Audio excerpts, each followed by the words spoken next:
1 Thessalonians chapter 5. Ndoda uchivhura Bhaibheri rako utaure mashoko pamberi paMwari. Ndoda utaure uchirevesa iti full cover. Iti full cover.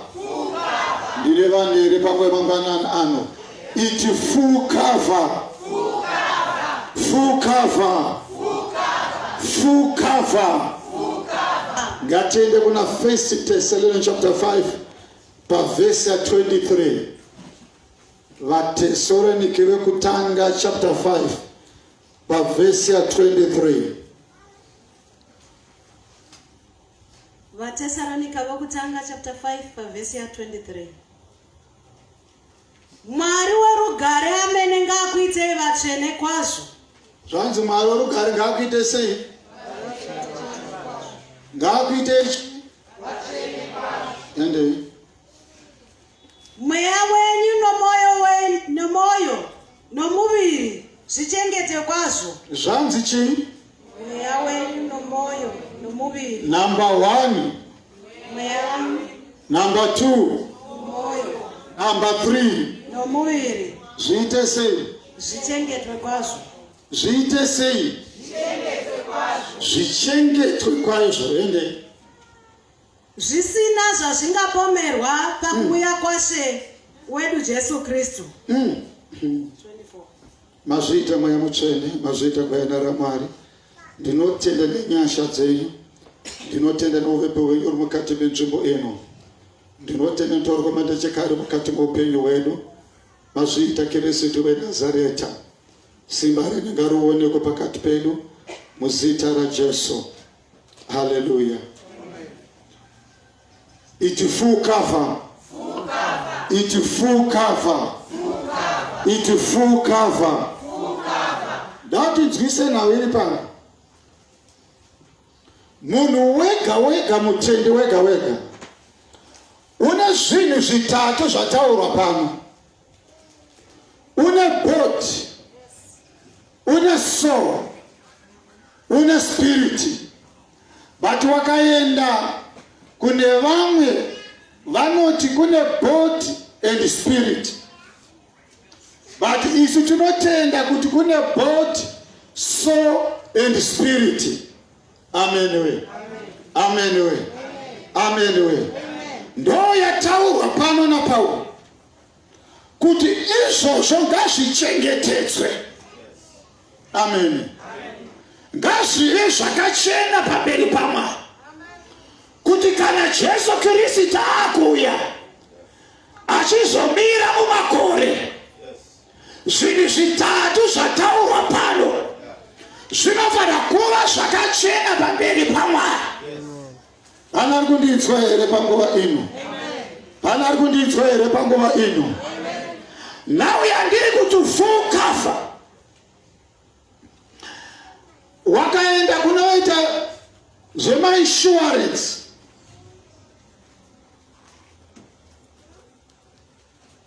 Kana uchinoteerera mutero wemota, vanotanga vatarisa kuti mota yako ine insurance here. Amen. Nawo wakasvika kunoitwa zvemainsurance, unonzwa vachikubvunza kuti uri kuda third party here kana kuti full cover. Zvoreva kuti kana chi third party, vari kuti ini chiyamba ndine mota yangu yandiri kuenda kunoteerera, ndakanobhadhara third party. Zvoreva kuti ndakanoita accident nemota ndaroerana nemumwe, kana ndaenda kuinsurance ndichida kunoklema kuti vagadzire mota yangu, vanotarisa kuti wakatora pati ipi. Kana wakatora third party, vanobva vataura kuti third party inogadzirisa mota yawaroere nemumwe, asi yako iwe watigadzire unonogadzirisa. Amen we. Amen we. Amen we. Zvoreva kuti third party inogadzira mota yemunhu wechitatu, but yako iwe unogadzirisa wega. But kana watora inonzi full cover. Full cover kukavha ndokuti waroverana nemumwe woenda kunoklema kuinsurance, kana ichikwanisika mota iyoyo yako vanokwanisa kukutengera mota nyora kana kugadzirisa mota dzese dziri mbiri. Ndau wakabhadhara inonzi full cover, zvoreva kuti full cover iri kubata warwera naye, iri kubata iwe zvako zvese, yogadzirisa zvako zvese. Amen we, amen we, amen we. Ndinotenda pazuva ranhasi kuti taunganira inonzi full cover yakaitwa naJesu Kristu weNazareta pachikomo cheKalvari, achideura ropa rake rakauya rakatifukidzira.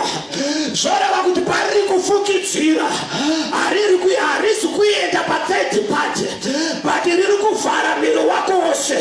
Zvoreva full cover iri kuzobata zvese zvelaifi yako, iri kukavha laifi yako, iri kukavha vana vako, iri kukavha business rako, iri kukavha company yako. Ndinodeclare panguva masikatana ano kuti kupera kwesevhisi ino mumwe ngaapinde mufull cover. Amen. Amen. Now, chati kuti third party.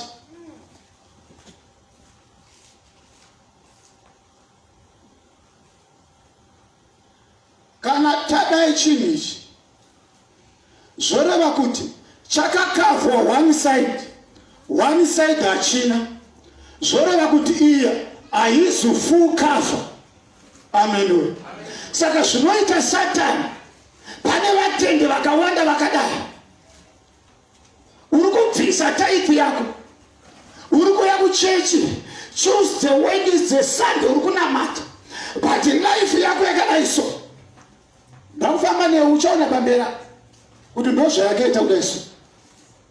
Zvoreva kuti kana yadai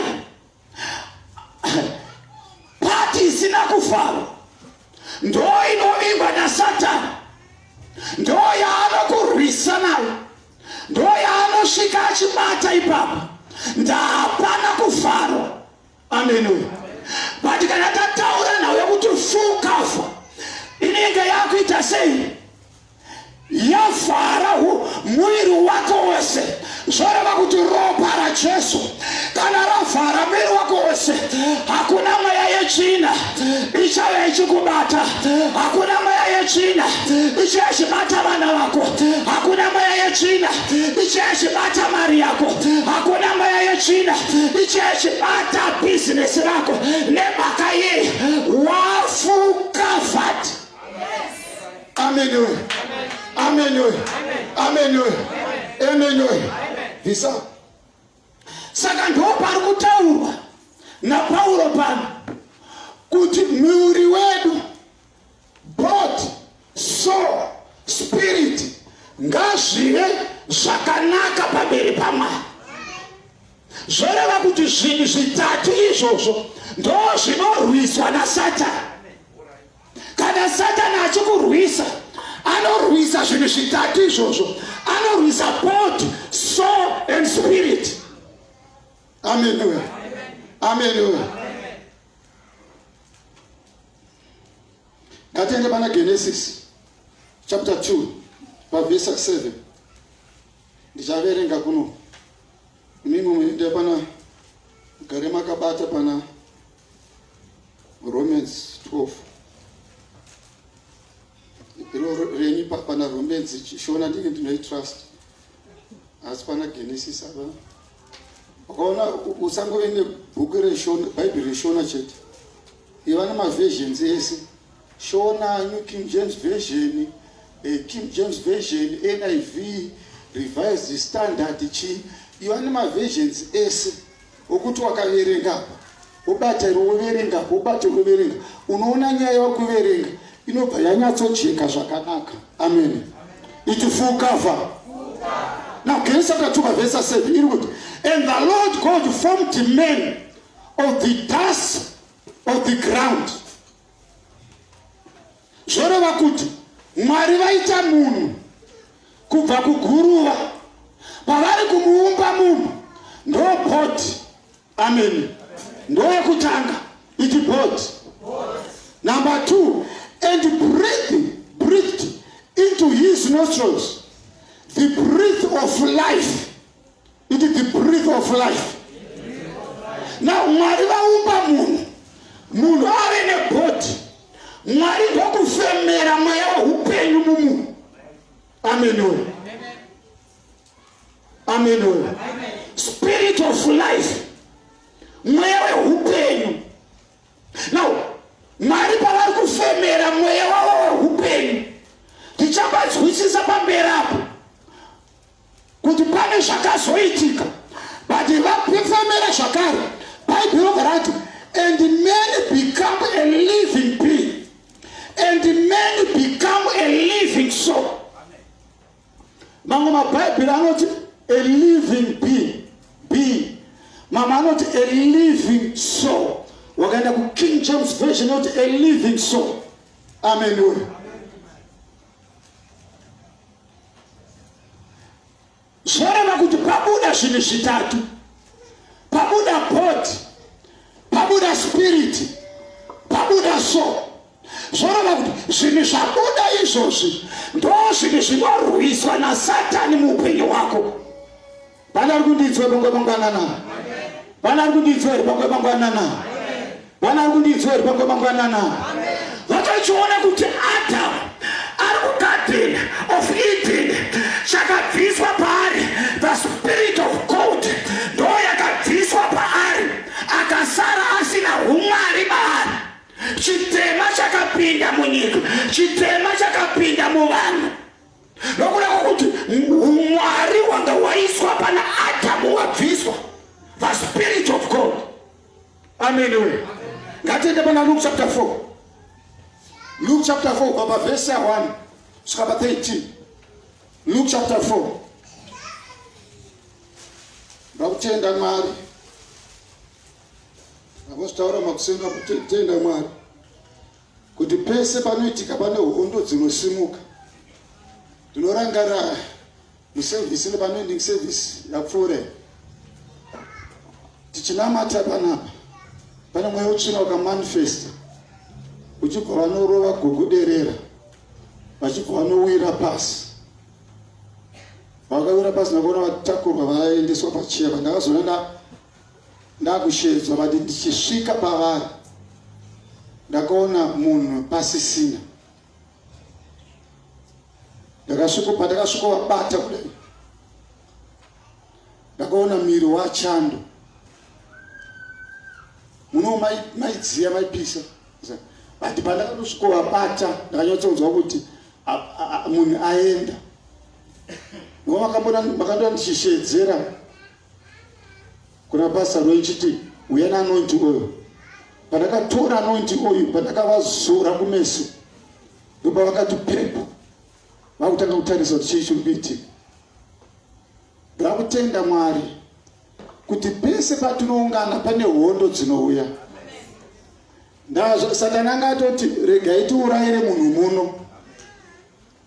Titi maiona kanoending service here. But tina Mwari mupenyu, Mwari anozviratidza. The devil is a liar. Amen. Amen. Amen. Luke chapter 4, verse 1 to 13.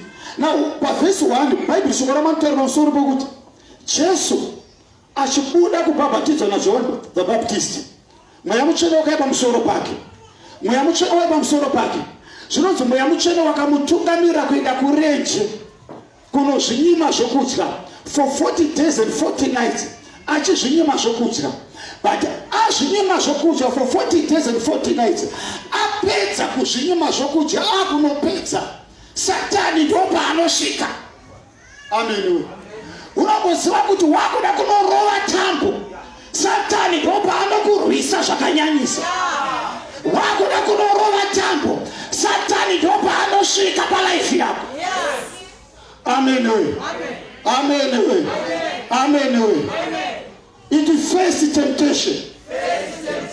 First temptation. How do you know the first temptation? When you are going to boat. Verse 3. Even get verse 3. Verse 3. Number 1, first temptation. How do you know to boat? Verse 3. Zvino Dhiabhorosi akati kwaari, kana uri mwanakomana waMwari, kana uri mwanakomana waMwari, udza ibwe iri kuti rive chingwa. Udza ibwe kanti dombo ibwe patauri kuchivitora ende. Jesu akamupindura akati, kwakanyorwa kuti munhu haangararami nechingwa bedzi. It's okay, andikune nyaya yakuri verse 3. Now uri kuona kuti first temptation yakaitwa pana Jesu ndaSatani chaanorwisa, anorwisa body, soul and spirit. Now Jesu akuda kunopedza 40 days and 40 nights. Satani ndo paari kusvika, ndo paari kumuedza pabody. Ari kuti kana uri mwanakomana waMwari, shandura matombo aya chine chingwa, ndawa nenzara. Unoza Bible zvokuti akunopedza akave nenzara. Saka Satani paari kusvika ari kuti body inoda chikafu. Saka paari kuenda kuna Jesu ari kunomuedza achinorwisa body yaJesu. Anoziva kuti akabata body yake abata destiny yaJesu, akabata body yake abata upenyu hwaJesu. Saka ndo paari kumuedza kuti kana uri mwanakomana waMwari, shandura matombo chive chingwa. Amen. Amen. Amen. Zvoreva kuti pari kutaurwa naPauro pana vaTesalonica chapter 5 verse 23, ari kuona kuti haina kutangira pano nhau yacho nekuna Jesu. Satani akamuedza kuti ahwine body yake. Vazochiona vatendi vakawanda tinorwiswa naSatani pamusoro pebody yedu. Mashandi asiro atinoita body yedu haana kunaka. Vamwe vanoita upombwe, vamwe vanoba, vamwe vanotuka, vamwe vanonyeya.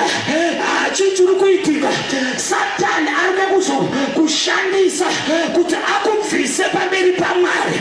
Ndaanoziva kuti body and soul and spirit ndo zvinorumbidza Mwari. Saka ari kubata body kuti ubve pamberi paMwari. Amen. Amen. Amen.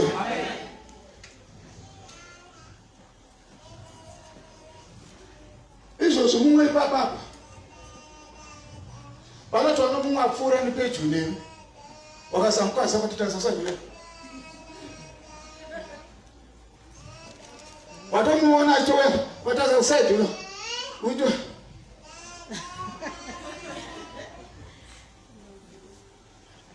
chauri kushandisa ibody. Zvoreva kuti Satani ari kuda kushandisa kuti uvenge mumwe wako. Amen. Amen. Pauri kunoita makuwa, pauri kunonyepa, pana kuziva vanhu vanonyepa vari musvono, vanokrieta nakunyepa nemakuwa zvinhu zvakasiyana. Kunyepa kukrieta zvinhu zvisipo zvisina kutaurwa nemunhu. Unotaura kune mumwe munhu kuti ndengaite zvakati. Izvozvo zvinowanikwa musvondo. Nemhaka yei Satani ari kurwisa life yako kupfurikidza nebody. Amen. Amen. Saka wakazouya pamberi pano wakuti munhu waMwari, ndinamatirei, ndiri kuda maropafadzo.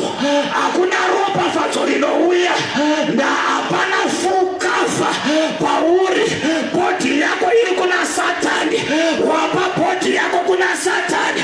Unofana kukunda body yako kuna Satani kuti mablessings aMwari aflow mulife yako. Amen. Amen. Amen. Vandoona mumwe akatovhomora zvinhu zvavanhu kuba kambani hondo otune zera ipere kambani achiba wazoya kuti mari ndirangarire Satani ndo paanokubatira ipapo. It full cover. It full cover. It full cover. It full cover. Saka Jesu akakunda papoti. Newe Satani paanouya kuzokuedza papoti yako mukundewo. Amen. Number 2, it's temptation of mind. Temptation.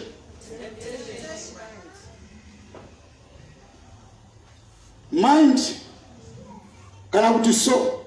Ende pa verse 5 na 7. Verse 5. Zvino akamutungamirira kumusoro. Akamuratidza ushe hwose. Ndisatana akutungamirira Jesu. Akamuratidza ushe hwose hwenyika nenguva duku duku. Dhiabhorosi akati kwaari, ndichakupa simba iri rose nokubwinya kwazvo, nokuti ndakabvupiwa ini kuti ndikupe wandinoda. Zvino iwe kana ukandinamata, zvose zvichava zvako. Now, urikuona kuti Satani akubata so, akubata mind ya Jesu. Kupota amutadza, akati regai ndikuenda kuso. Ndombondorwa naye ikoko. Saka akumuratidza nyika yese kuti zvese zvine zvangu ndini ndakapuwa zviri pasi pangu. Now, ari kutaura kumaindi ya Jesu. Ndesaka uchiona kuti Satani anorwisa kumaindi yako. Kana achida kukushandisa nekukubata, anobata maindi yako. Amen. Amen. Amen. Leza uchiona kuti mumwe munhu achida kuzvisungira kana kunozviwisira akabatwa, unonzi achitaura kuti izvo pane mazwi akachitaura mupfungwa dzangu kuti enda unozvikandira mugombo, enda unozvikandira mumvura. Mazwi ari kutaura mupfungwa dzangu, ari kutaura mandiri. Zvoreva kuti Satani anoziva kuti akabata maindi yako akukukontrola. Amen.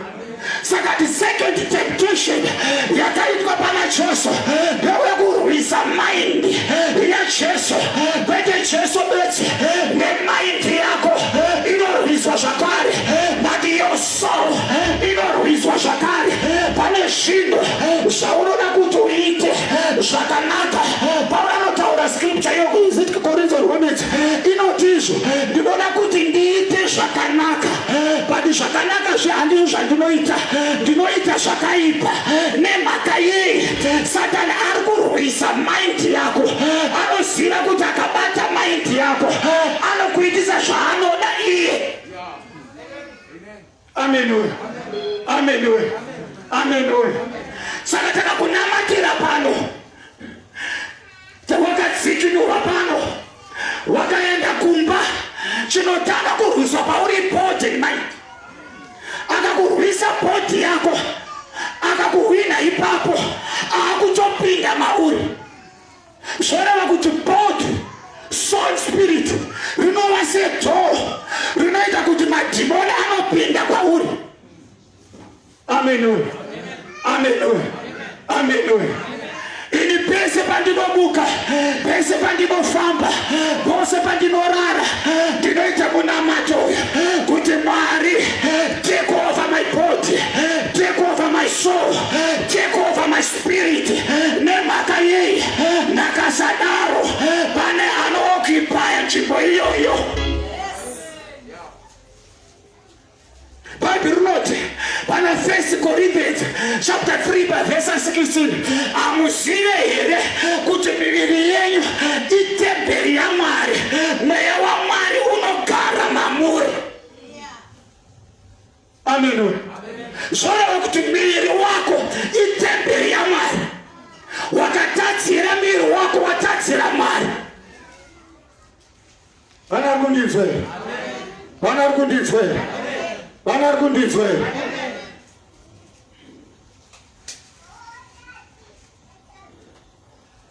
Number 3. Third temptation is the spirit. Spirit. Ndine vanhu here muno nhasi. Ndine vanhu muno here nhasi. Ende pavhesi 9 kusvika pa11. Usamhanyira kuti Mwari andisiya. Usamhanyira kuti ndakanamata ndakatsanya chaizvo. Ndiri kunamata but zvinasi kufamba. Chimbotarisa kuti bhodhi yako uri kuishandisei. Bhodhi yako haina kubatwa here naSatani. Soul yako haina kubatwa here naSatani. Spirit yako haina kubatwa here naSatani. Ende verse 9. Verse 9. 11. Akaenda naye Jerusalema. Akamuisa pachiruvu chetemberi. Akati kwaari, kana uri mwanakomana waMwari, uzviwisire pasi pano, nokuti kwakanyorwa kuti raunzwise baba, kana uri mwanakomana waMwari. Ndaunzwise, ngatizwisane kana uri mwanakomana waMwari. Iyo munokumbatisana nangasazoti mwanakomana waMwari. Saka sai akubvunza kana uri mwanakomana waMwari. Ende nokuti kwakanyorwa kuchinzi, ucharayira vatumwa vake pamusoro pako kuti vakuchengete. Pamavoko avo vachakusimudza kuti urege kugumbusa rutsoka rwako pabwe. akutaura pamusoro pesupernatural divine power. Akutaura pamusoro petrinity. Amen. Akunobata zvemweya. Kana uri mwanakomana waMwari. Amen. Ndapa unotaura Mwari. Bhaibheri shoko raMwari rinoti Mwari mweya. Vanomunamata ngavamunamate mumweya nemusvokwadi. Saka yakunobata Satani. Akunobata pane mweya waMwari. Akunobata pane mweya waJesu. Amen. Amen. Amen. Pane zvimwe zvinhu semwana waMwari zvaunofanira kutarisa kuti hondo yangu ndiri nayo iri kubva papi, pari kufira upenyu hwangu ndepapi. Ndinofarira mhani scripture iri kuna Kings, 2 Kings chapter 6.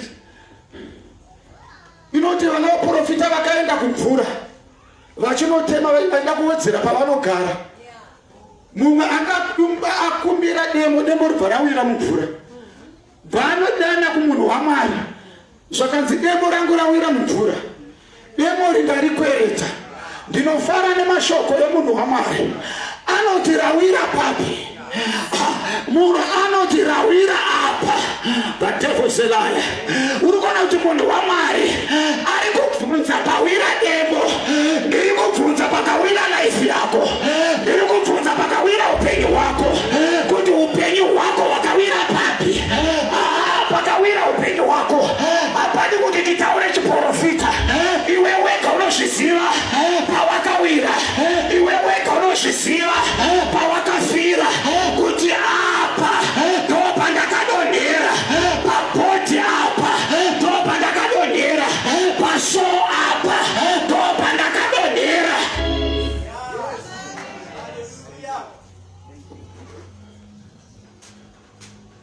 Dai akanyepa kuti ndofunga amene kokoko ringada pangadai demo risina kuwanikwa, but akati rawira apa.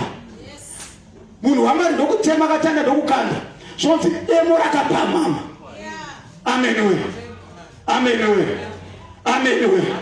Zvoreva kuti body, soul and spirit zvinofanirwa kuchengetedzwa kuti tione munana yaMwari. Ngazvichengetedzwe. Tione simba raMwari. Ngazvichengetedzwe. Bhaibheri shoko raMwari rinoti Satani abva ipapo, anzi ibva pano Satani.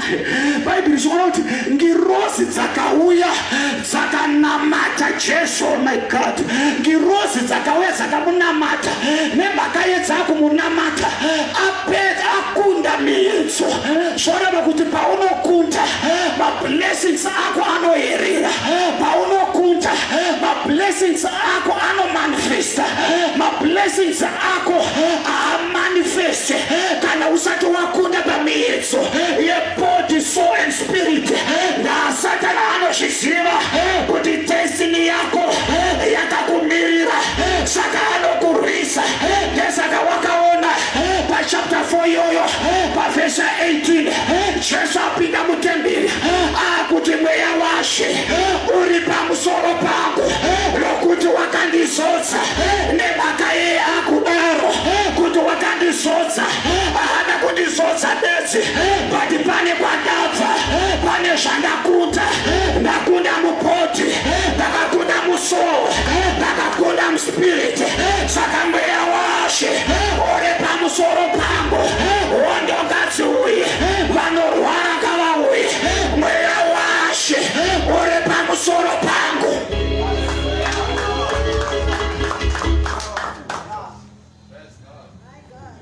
Amen. Amen. And in Romans chapter 12 verse 1 and 2.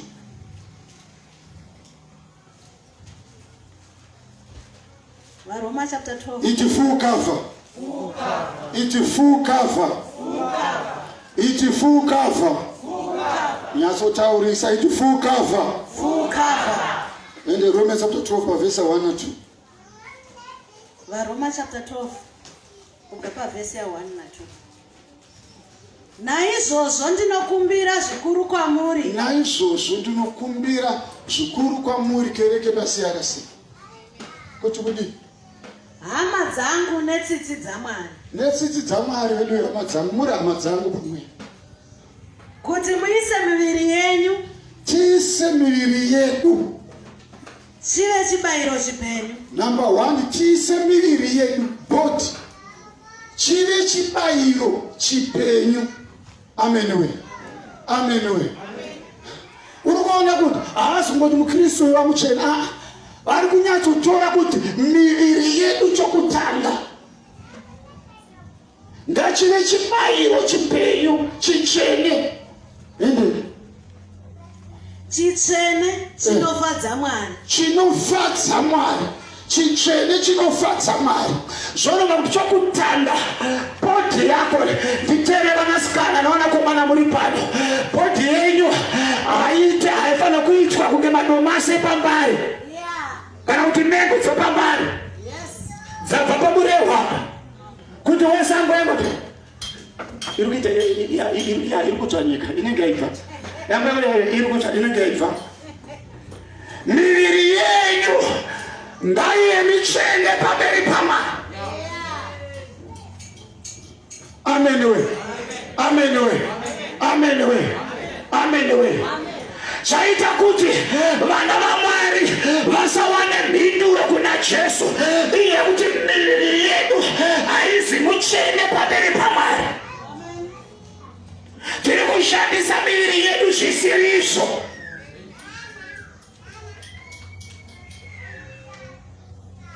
Ndire vanhu here muno nhasi? Muri kundinzwa nhasi? Muri kunyatsondinzwa nhasi? Usada kutaura kuti mafundisi amazuva ano haana pawa. Dai pamwe pari vana Jonji nana Chihari. Vana Chihari vati vakati taungana baba. Pane zvaitika. Iwe usati wadaro, iwe wacho wakamira sei?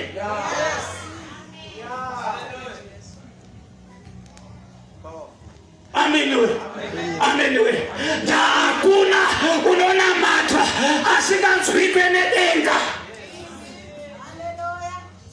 Chaita kuti zvinhu zvako zvivharwe, zvavharwa nemhaka iyi.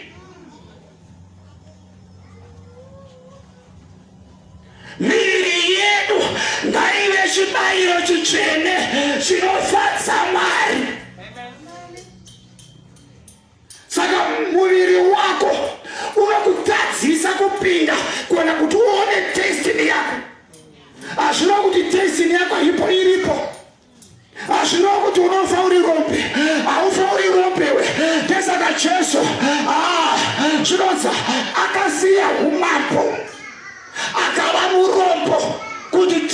ngazvibvume zvaakataura zvichinje.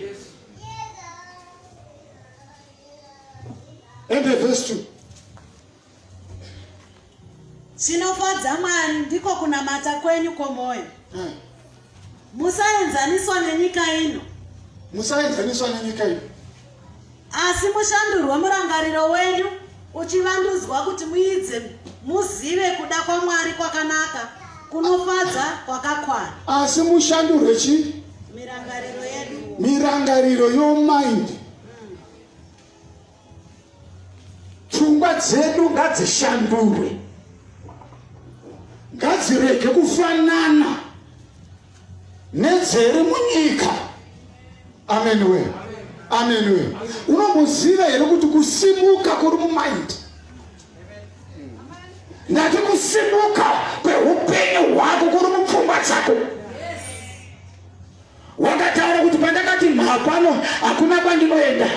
Zveshuwa unoramba wakakuti mhapa uri papo. Amen we. Amen we. Vamwe vachitaura kuti gore rino richipera imba yangu inenge yapera. Ivo vachikoti vakomana nekovhidhi tinoiwane, tinoibata mari here, zvinoita here. Zvaunotaura ndo zvaunove. Pfungwa dzako ngadzishandurwe, ngadzione pasina chinhu parine chinhu. Rimwe zuva ndakaenda kune imwe nzvimbo, tiri kune rimwe sangano. Ndichisvika pasitendi pangari, pasitendi yanga atema. Ndichikonotsika ipapo naye. Mwewo chino pautanga kumanifesta. Zvakanzi changa wawire papo. Musiye usanamati, ibva pano usanamati. Akaitenga kudhara stendi, atiri kuti avake. Amen we. Amen we. Ende wakasvika pane munhu wacho kuti gore rino munovaka inopera ibaba. Vakamufundisi zvakaoma, kunzangu kwakaoma. Iwe uri mwana wa Jesu, uri mwana wa Mwari. Hakuna chinooma pamberi pako. With God all things are possible. Amen. Amen. Ndichidzinga mweya china ndichibva ipapo. After 3 months akati munhu waMwari, muri danger, muri danger. Munhu waMwari mumwe tikumba. Pamati paiti kunzangu kwakaoma. Ndinonamata pamwe mangwananano kuti pfungwa dzako ngadziregedzwe naSatani. Ndati ndinonamata pamwe mangwananano pfungwa dzako ngadziregedzwe, pfungwa dzako ngadziregedzwe. Wona zviri kure, wona uchikuta hoto. Amen. Amen we. Amen we. Amen we.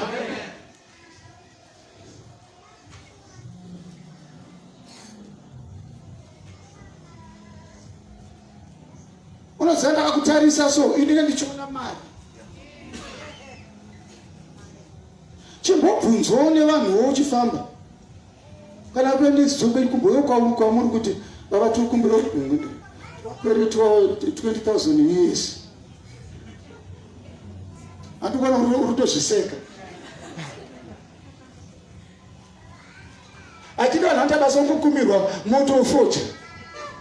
Ndiblazi mune one stick eresa. Robo tungitoni.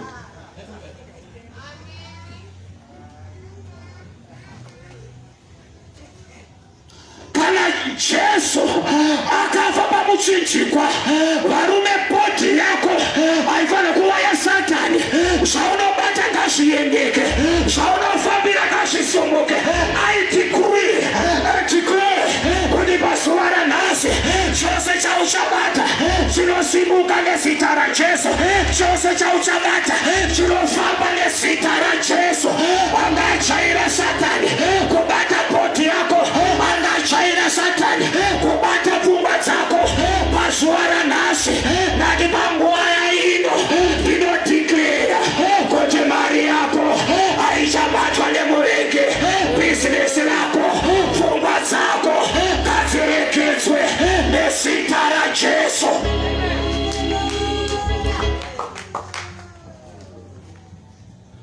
toda munhu kuti anoti munhu wamari unoda kuzokuona ukomba uchisvika uchigara wobhedhenura plani wobhedhenura zvauri nazvo mupfungwa dzako ito kuti mufundisi anongorwa naye akagara pasoro iwe irori kuti unotoita busy yoda kutoita deliverance dzepfungwa kuti aiwa vanhu munogona mai munogona baba zvinoita taka kutoita deliverance yepfungwa pamukristu tiri kuda vanhu vane vision vokuti vakaitambanudza pamberi ndinoti yes baba ngazvichiitika pamusoro pemwana uyu zvamakataura kuti chose chauchabata namaoko ako chichaendeka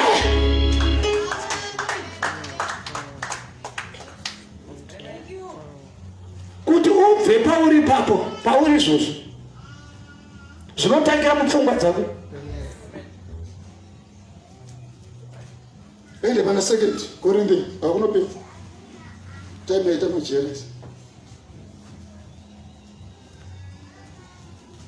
Wakorinde chipiri chapter 7 verse 1 Wakorinde chipiri chapter 7 verse 1 Zvino vadikana zvatine chipikirwa my god zvino vadikanwa zvatiri nechipikirwa mapromises zvatiri nechipikirwa zvipikirwa ya ndimamatadza zvazvandinetsa mani hatingaite chinhu wani mumwe zvatiri nezvipikirwa mapromises zvorova kuti pauri ipapo une mapromises amari hazvinei kuti vanhu vanokutarisira pasi vati une mapromises amari akarembera pamusoro pavo ende zvino vadikana zvatine zvipikirwa izvi ngatizvinatse pamatsvina ose enyama nomweya ngatiite sei ngatizvinatse pamatsvina ose enyama ngatizvinatse pamatsvina dzose panze matsvina ipurore zvoreva kuti pane zvakawanda zvinotinamatira ngatizvinatse echi nomweya zvoreva kuti pane zvinonamatira panyama yako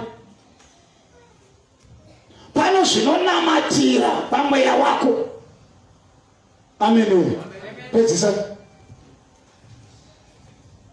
tikwanise utsvene pakutya Mwari tikwanise utsvene pakutya Mwari Pauro ari kutaura kuti tipinde mapromises aya kuti tigamuchire mapromises aya tinofanira kuzvinatsa pamuviri wedu napamweya amen zvareva kuti chinhu chinovhara mapromises mukati meupenyu hwedu inhau yetsvina inowiswa naSatani pabhodhi nepasori paspirit amen wakangoona wakunda ipapo zvoreva kuti chese chakavimbisa naMwari chinozadziswa rega ndikutaurire panguva mangwana nano kuti ndinotenda kuna Jesu wokuti zvese zvaakavimbisa unozvadzisa ndesaka achitaura anoti but seek ye first the kingdom of God and his righteousness and all these things shall be added unto you, my God. Zvoreva kuti kana takatsvaka Jehovha nekururama bhodhi yedu yakave neutsvene shamwari mapromises aMwari akataura pamusoro poupenyu hwako anozadziswa panosvika paanotaura anoti haungave muswe asi uchave musoro haungave mukwerete asi uchave mukweretesa zviri kutaurwa naMwari pati kuti zvizadziswe zvinoda munhu unozvinatsa pabhodhi yake. The devil is a liar. Service inechipera ndiri kuda mumwe munhu anotaura kuti enough is enough. Bhodhi yangu irambe yakabatwa naSatani, soul yangu irambe yakabatwa naSatani, spirit yangu irambe yakabatwa naSatani.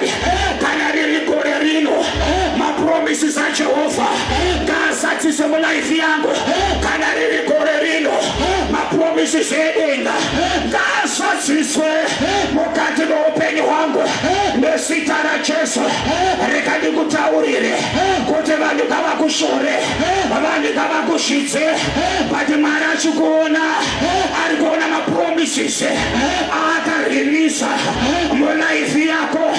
Ndinodeclare pazuva ranhasi kuti kereke paCRC ngatibvisei kuvengana, ngatibvisei kunyeya, ngatibvisei upombwe, ngatibvisei kurovana, ngatibvisei kutukana. Kana tazvichenesa pane mapromises akavimbisa naJehovha mukati meupenyu hwedu. The devil is a liar. Iti full cover, iti full cover, iti full cover. Ndinotenda pazuva ranhasi kuti kana ropa raJesu rakataura pana Matthew chapter 27 achiti it is finished, zvapera. Nemhaka yei ari kuti kutambura kwapera. Rangarira nezuva riya Jesu ari pamuchinjikwa, zvinonzi pakaita rima, paita rima Jesu anoshedzera anoti Eloi Eloi lama sabakatani, Mwari wangu mandisiyireiko. Nemhaka yei Jesu ashedzera. Jesu ari pamuchinjikwa akatakura zviri zvedu, atakura zviri zvedu, akatakura tsvina dzese dzakanga tiri patiri. Nau Jesu, nau Mwari achitarisa Jesu. Nabhaibheri shoko raMwari rinoti ziso raMwari rinosvinurira vana vaMwari pese pavanenge vari. Saka ziso raMwari rakanga rakatarisa pana Jesu, ratarisa pana Jesu ari pamuchinjikwa. Mwari tokuona zvivi, Mwari tokuona tsvina dzakanga dziri patiri dzatakurwa naJesu. Mwari tokutaura kuti ndiri Mwari mutsvene, handitarise tsvina. Achibva afuratira Jesu, afuratira Jesu. Zvinonzi pakave nerima hombe paakuti Eloi Eloi lama sabakatani, Mwari wangu mandisiyireiko. Jesu akanga aona kuti Mwari vamufuratira, vamufuratira nemhaka yei.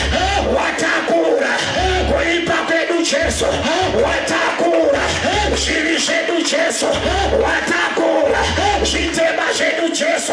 Waenda neropa rake kamwe chete akanozvibvisa, akanozviparadza. But muOld Testament ropa regwai, ropa remombe rainokavha zvivi rakanga risingabvise. But Jesu achiuya ari kuya kuzotakura, ari kuya kuzobvisa zvivi zviri patiri, ari kuya kuzobvisa mweya yejambwa, mweya yeminyama, nokuti chose chaunobata chinowira pasi, chose chaunotaura achizadziswe. Rega ndikuvimbise pamwe bambananano kuti aripo Jesu akazvitakura pamuchinjikwa, aripo Jesu akabvisa kuremerwa kwedu, aripo Jesu akatakura marwadzo edu. Isaiah chapter 53 verse 5 ari kuprofita. Jesu asakauya anoti namalanga ake takaporeswa, kuropwa kwake kwakawedza rusununguko kwatiri.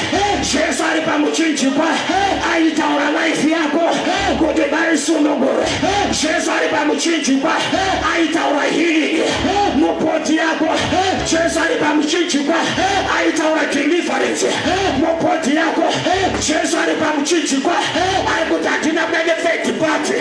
Naropa rehwai, ropa remombe rairova third party. But kana riri ropa raJesu rauya nefull cover, rauya nefull cover. Kana riri ropa raJesu rauya nefull cover. Ndinodeclare full cover pamusoro pevana vako vakanzi vanofoira. Ndinodeclare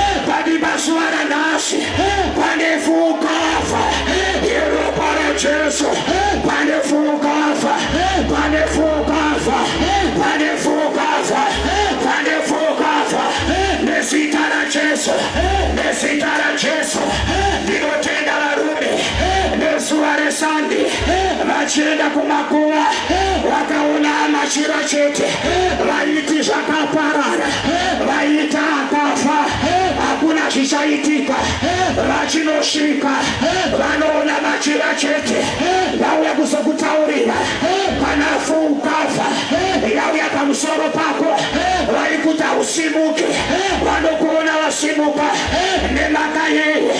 Kana riri gore rino tiri musisi of soaring with the eagles, vakanzi havasimuke, gore rino unosimuka. Aripo Kristu weNazareta vakanga vamufarira, patakamuka nezuva retatu. Ndinotaura paresurrection power pamusoro pemereji yako yanga yauraiwa. Ndinotaura paresurrection power pamusoro pemuchato wako wakanza uite. Ndinotaura paresurrection power pamusoro pevana vako vakanzi vanofoira. Ndinotaura paresurrection power, paresurrection power kuti business rako rakabatwa marirekeswe nezita la Jesu. For resurrection power, for resurrection power, for resurrection power. Ndobano taura Jesu kuti naiwe rufu rumborera rwako, naiwe rufu simba rako rerekopeko, simba rako rerekopeko.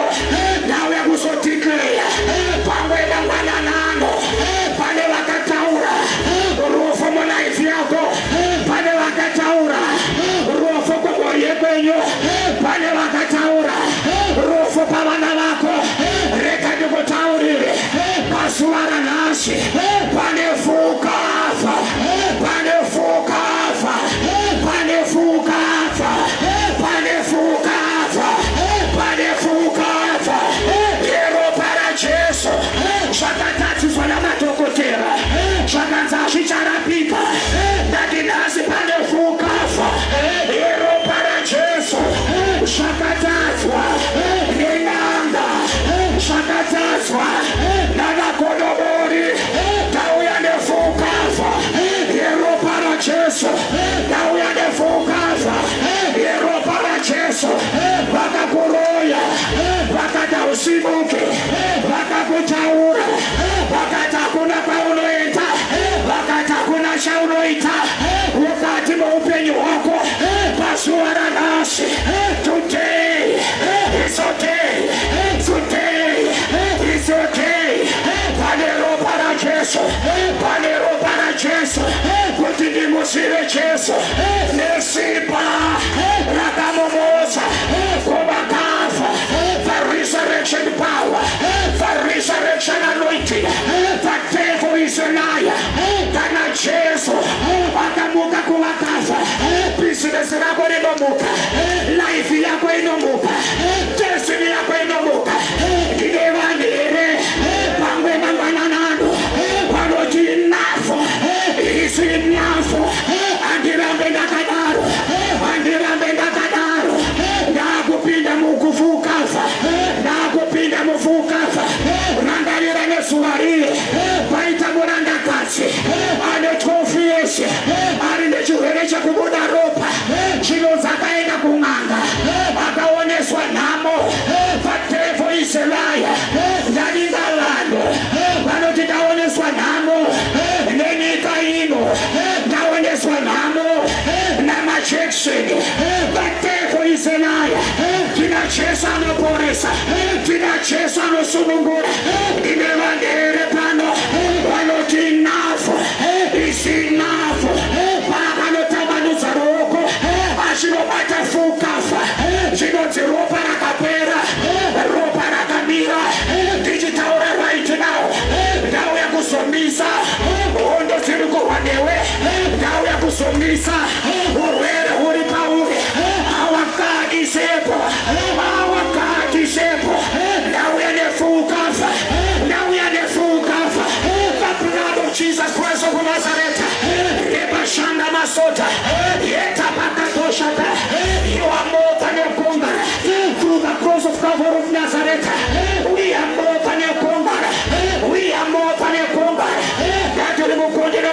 kufurisha nekuda kweropa rekwayana urimo kundi nekufurisha nekuda kwefukafa nekuda kwefukafa shenda matoshata rekete pieda bashanta menda masoto bahaya kinopinda munyika yomweya nefukafa the blood of Jesus Christ kinopinda munyika yomweya Yesu shakamatwa Maria yako yakamatwa wairekezwe Maria yako yakamatwa wairekezwe business yako yakamatwa wairekezwe kinopinda munyika yomweya kinora nyuma ya China shikota kotara na spiritual wives na spiritual husband matimone mfura mamarini spirit alofuta mali yako alopata warumenyo atakefu isinaya